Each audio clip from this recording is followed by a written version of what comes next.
You'll pay total attention to the man behind the curtain as I knock shit over. All right, ladies and gentlemen.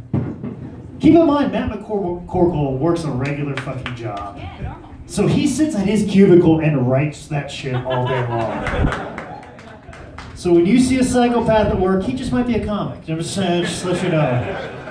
But speaking of psychopaths, the next gentleman we're going to bring up to the stage, normally I like to keep him for later in the show, so that way when people walk out of the room, I don't feel so disappointed. At least I feel like I gave him a show. But unfortunately, this next comic, he signed up early, and I must warn you.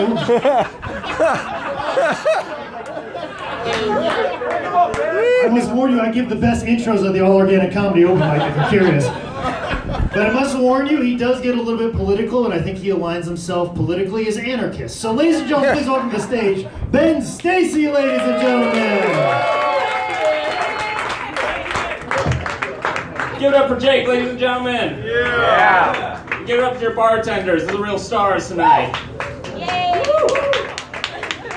So,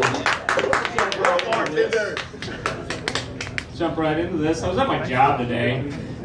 And I do janitorial work. And one thing I gotta do is empty out ashtrays. Like those big, tall, standing ones. And I saw a lot of smoke coming out of one of them. And my first thought was, oh shit, I need to empty that and put out the fire. And then I realized I was at work. So I was just like, see how this plays out. I just walked away. So glad you're all here tonight. So, get to know a little bit about myself. I'll tell you my religious beliefs.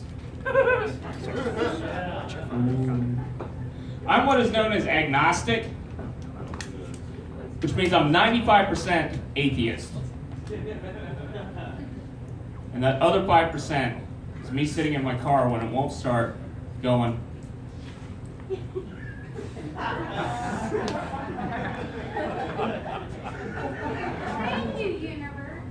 come on, bro.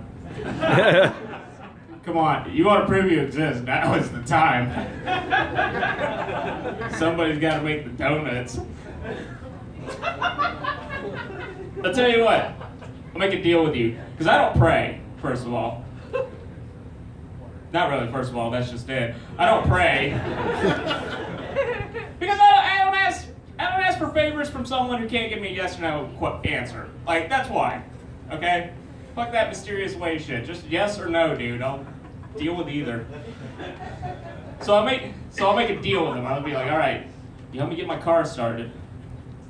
I'll go to church every Sunday.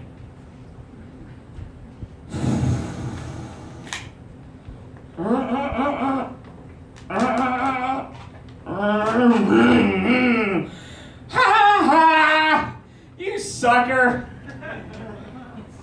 Come on, man, I thought you were supposed to be all knowing. Come on, how'd you know to see past my bullshit? You know I spend Sundays sleeping in and watching football. And to anyone who's offended by that joke, just know I'm kidding. I'm kidding. I don't watch football. Agnostic, that's really just another way of saying I'm religion fluid. Because it's a spectrum, people, okay? I take shit from all the books. I'll be a good Christian one day, but I might turn around and be Jewish the next. You just don't know with me. Anyway, I get all my weird ideas from my family, because I come from a family of fucking savages, and I am serious about that. Let's start off with my dad. My dad once gave me a piece of advice. He's like, son, don't ever be a quitter. Don't ever be a quitter. If you're going to smoke cigarettes, you better smoke filterless. If you're going to drink, you better drink everything, even antifreeze. If you're going to do drugs, do all the drugs.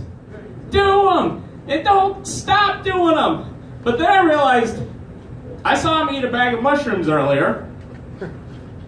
and he was talking to a tree, so I don't know if he was talking to me or what.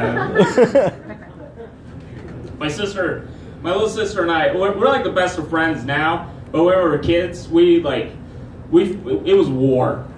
Physical abuse and psychological abuse on both spectrums, okay? And now the physical stuff I can handle, okay?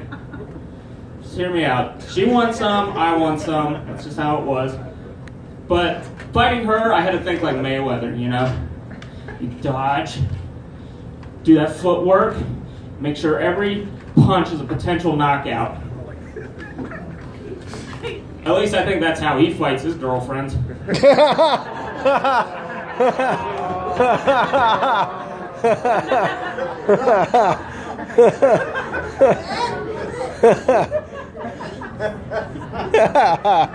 I don't date my sister, by the way, so. But psychologically, she would always win. She was just too good at it. She was too good at the psychological warfare. We were like arguing about something one night. I don't remember what it was, but I feel like I was winning the argument simply because if she ran out of shit and she went right for the throat, she just puts down her knife and fork in the middle of dinner, just looks at me, clasps her hands, and just goes, "You know you were born a mistake, right?" Me, in my head.